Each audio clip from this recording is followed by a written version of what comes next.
Hello viewers, আসসালামু আলাইকুম। আপনাদের জন্য কানাডা পিআরের সুযোগ সম্পর্কিত নতুন আরও একটি ভিডিও নিয়ে আসলাম, যেখানে আপনারা কোনো জব অফার ছাড়াই আবেদন করতে পারবেন।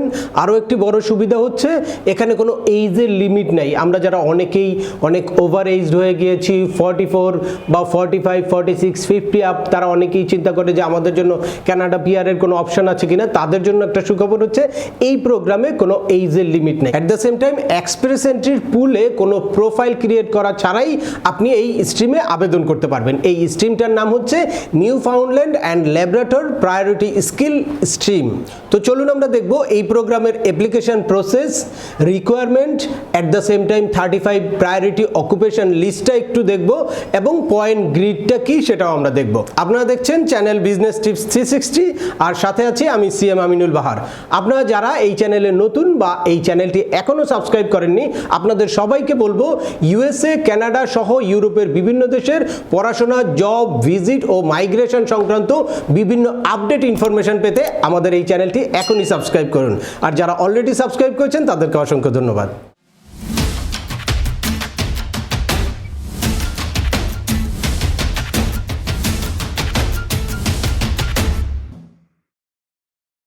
আপনারা জানেন যে কানাডা মাইগ্রেশনের জন্য আপনারা বেশ কয়েকটি মাধ্যমে বা বেশ কয়েকটি উপায়ে চেষ্টা করতে পারেন, বিভিন্ন প্রক্রিয়ার মধ্য দিয়ে কানাডার মাইগ্রেশনটা নিতে পারেন। তার মধ্যে সবচেয়ে পপুলার সেটা হচ্ছে এক্সপ্রেস এন্ট্রি, অর্থাৎ ফেডারেল গভর্নমেন্টের আন্ডারে একটা সকল প্রভিন্সকে নিয়ে একটা সিস্টেম। আর এর বাইরেও বিভিন্ন প্রভিন্সিয়াল নমিনি প্রোগ্রাম আছে, বিভিন্ন পাইলট প্রোগ্রাম আছে, এবং সেই স্ট্রিমগুলোর মাধ্যমে আপনারা বিভিন্ন প্রভিন্সে মাইগ্রেশনের জন্য বা কানাডিয়ান পিআরের জন্য আবেদন করতে পারেন। এরকমই একটি PNP stream, Canadian province Newfoundland and ল্যাবরেটরের প্রায়োরিটি স্কিল মাইগ্রেশন স্ট্রিম, যেটা নিয়ে আজকে আপনাদের জন্য আলোচনা করব। তো এই স্ট্রিমের মূল এলিজিবিলিটির মধ্যে প্রথমেই যেই কন্ডিশনটা আছে সেটা হচ্ছে অবশ্যই আপনাকে 21+ এইজ হতে হবে, অর্থাৎ 21+ এইজের যে কেউ এই স্ট্রিমে আবেদন করতে পারবে। এক্ষেত্রে ম্যাক্সিমাম কোনো লিমিট নাই, অর্থাৎ কোনো এইজের ব্যারিয়ার নাই, যে কোনো বয়সেরই। কিন্তু মিনিমামের ক্ষেত্রে একটা ব্যারিয়ার আছে, সেটা হচ্ছে 21 এর নিচের কেউ এই স্ট্রিমে আবেদন করতে পারবে না। এরপরে ফাইনালি যেই কন্ডিশনটা সেটা হচ্ছে international English language testing system, IELTS বা কানাডিয়ান ল্যাঙ্গুয়েজ বেঞ্চমার্ক বা CLB-তে স্কোরটা আপনার মিনিমাম 5 থাকতে হবে। এই স্ট্রিমের আবার দুইটা সেকশন আছে, একটা হচ্ছে in demand academic candidates are 2 নম্বর হচ্ছে ইন ডিমান্ড ওয়ার্ক ক্যান্ডিডেটস। তো আমরা ইন ডিমান্ড একাডেমিক ক্যান্ডিডেটস নিয়ে আলোচনা করব না, আমরা এখানে ডিটেলস আলোচনা করব ইন ডিমান্ড ওয়ার্ক ক্যান্ডিডেটস নিয়ে। বাকি আলোচনার জন্য আপনাদেরকে সরাসরি নিউ ফাউন্ডল্যান্ড অ্যান্ড ল্যাবরেটরের এই স্কিল প্রোগ্রামের ওয়েবসাইটে নিয়ে যাব, যেখান থেকে সরাসরি আপনারা সব ইনফরমেশনগুলো জানতে পারবেন। আমি সরাসরি নিউ ফাউন্ডল্যান্ড অ্যান্ড ল্যাবরেটর প্রভিন্সের গভর্নমেন্ট ওয়েবসাইটে চলে আসলাম। এই যে দেখেন এই স্ট্রিমে আবেদনের প্রক্রিয়াটা কি বা কিভাবে আপনি আবেদন করবেন। নাম্বার 1 হচ্ছে আপনাকে এক্সপ্রেস অফ ইন্টারেস্টটা লঞ্চ করতে হবে। বেশ কিছু কোশ্চেন আনসারের মাধ্যমে আপনার একটা ফর্ম ফিল আউটের মাধ্যমে এই এক্সপ্রেস অফ ইন্টারেস্টটা লঞ্চ করতে হবে। কিন্তু এক্সপ্রেস অফ ইন্টারেস্ট লঞ্চ করার আগে আপনার কি করতে হবে, দেখে নিতে হবে আপনি মিনিমাম রিকোয়ারমেন্টটা ফুলফিল করতে পারেন কিনা বা এলিজিবিলিটিটা আপনার আছে কিনা, এটা আপনাকে মেক শিওর করতে হবে। এরপরে দেখেন, এরপরে কি promising candidates receive an invitation, মানে প্রমিজিং ক্যান্ডিডেটরা রিসিভ করবে ইনভাইটেশন। সবাই আসলে ইনভাইটেশন রিসিভ করবে না। ইনভাইটেশন রিসিভ করার জন্য এই যে দেখেন এখানে স্পষ্ট বলা আছে, not everyone who meet minimum requirements will receive an invitation to apply, মানে সবাই যারা মিনিমাম রিকোয়ারমেন্ট ফুলফিল করতে পারলেই এই ইনভাইটেশন টু অ্যাপ্লাইটা তারা রিসিভ করবে না। কারা ইনভাইটেশন টু অ্যাপ্লাইটা রিসিভ করবে, এই যে দেখেন only candidates with the highest score, মানে এখানে হায়েস্ট স্কোর যারা পাবে, at the same time greatest interest from employer will be invited to submit an application, মানে যেই ওই নিউ ফাউন্ডল্যান্ড অ্যান্ড ল্যাবরেটরের লোকাল এমপ্লয়ারদের গ্রেটেস্ট ইন্টারেস্ট যেই অ্যাপ্লিকেন্টদের প্রতি থাকবে তারা, এবং হায়েস্ট স্কোর পয়েন্ট যারা পাবে তারাই একমাত্র এই ইনভাইটেশনটা পাবে।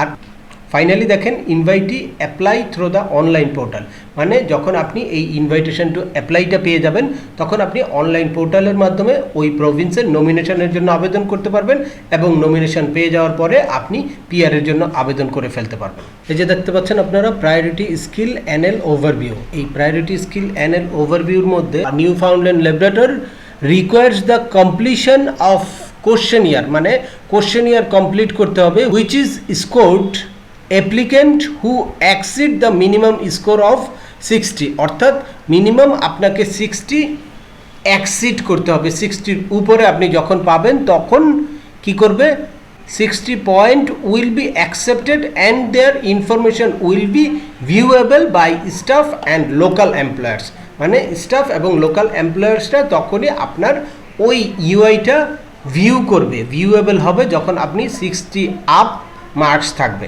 এখন চলে যাই আমরা 60 আপ মার্কস কিভাবে পাবেন। এই যে এখানে দেখছেন এলিজিবিলিটি ক্রাইটেরিয়া, এটা নিয়ে আমি আগেই আলোচনা করেছি।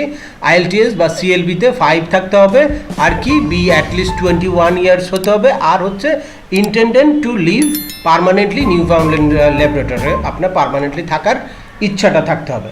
এই যে দুইটা সেক্টর, এটাও বলেছি, in demand academic candidate and in demand work candidate. Work ক্যান্ডিডেটে কী আছে, must have work in specialized highly skill in demand occupation for at least 1 full year in the last 10 years, a list of in demand occupation।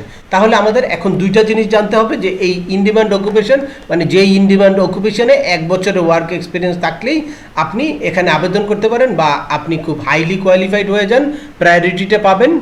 আর 2 নম্বর হচ্ছে point. এই দুইটা জিনিস আমরা এখন দেখব। ইন ডিমান্ড ওয়ার্ক কোশ্চেনিয়ারের মধ্যে মার্কসগুলো কিভাবে থাকবে আপনারা এই জিনিসটা দেখলেই বুঝতে পারবেন। ইংলিশ অর্থাৎ সিএলবি বেঞ্চমার্ক যদি আপনার 7+ থাকে তাহলে 24 মার্কস পাচ্ছেন, আর যদি সেটা 6+ থাকে তাহলে আপনি পাবেন 22, আর যদি সেটা 5+ থাকে তাহলে 20। এখন আসি এইজের ক্ষেত্রে। এইজের ক্ষেত্রে 21 to 30 আপনি পাবেন 12 মার্কস, আর যদি আপনার এইজটা 31 to 40 হয় তাহলে আপনি পাবেন 16 মার্কস। অর্থাৎ 31 to 40 এইজের মধ্যে আপনি হায়েস্ট মার্কটা পাবেন, আর এইজটা যদি 41 to 50 হয় তাহলে আপনি পাবেন 8, আর এইজটা যদি 51 to 59 হয় তাহলে আপনি মার্কস পাবেন এখানে 4, আর 59 অ্যাবাভ আপনি এইজের থেকে কোনো মার্কসই পাবেন না। এরপর আসি একাডেমিক। যদি পিএইচডি হোল্ডার হন তাহলে 24, আর মাস্টার্স ডিগ্রি হলে 20, আর ক্যানাডিয়ান পোস্ট সেকেন্ডারি ডিগ্রি বা ডিপ্লোমা হলে সেখানে পাবেন 15, আর নর্মাল পোস্ট সেকেন্ডারি ডিগ্রি আর ডিপ্লোমাতে আপনি পাবেন 12, আর হাই স্কুল ডিপ্লোমাতে 6 পয়েন্ট পাবেন। এই হচ্ছে একাডেমিক বা এডুকেশনাল সাইড থেকে আপনার মার্কসটা আসবে। এখন আসি জব এক্সপিরিয়েন্স। যদি ইন ডিমান্ড জবে আপনার 5+ ইয়ার্স অর্থাৎ 5 বছরের বেশি এক্সপিরিয়েন্স থাকে লাস্ট 10 ইয়ার্সের মধ্যে, তাহলে আপনি এখানেই 40 পয়েন্টস পেয়ে যাবেন। আর যদি সেটা 3 to 5 ইয়ার্স হয় তাহলে আপনি পাবেন 30 মার্কস, আর যদি 1 to 3 ইয়ার্স অর্থাৎ 1 বছর থেকে 3 বছরের মধ্যে যদি এই এক্সপিরিয়েন্সটা থাকে তাহলে আপনি এখানে পাবেন 20 মার্কস। আর 1 years of in demand work in past 10 years মানে 1 বছরের এক্সপিরিয়েন্স থাকলে আপনি 10 মার্কস পাবেন এখানে। আর যদি নিউ ফাউন্ডল্যান্ড অ্যান্ড ল্যাবরেটরি আপনার কোনো ক্লোজ রিলেটিভ থাকে তাহলে এখানে আপনি 10 মার্কস পাবেন।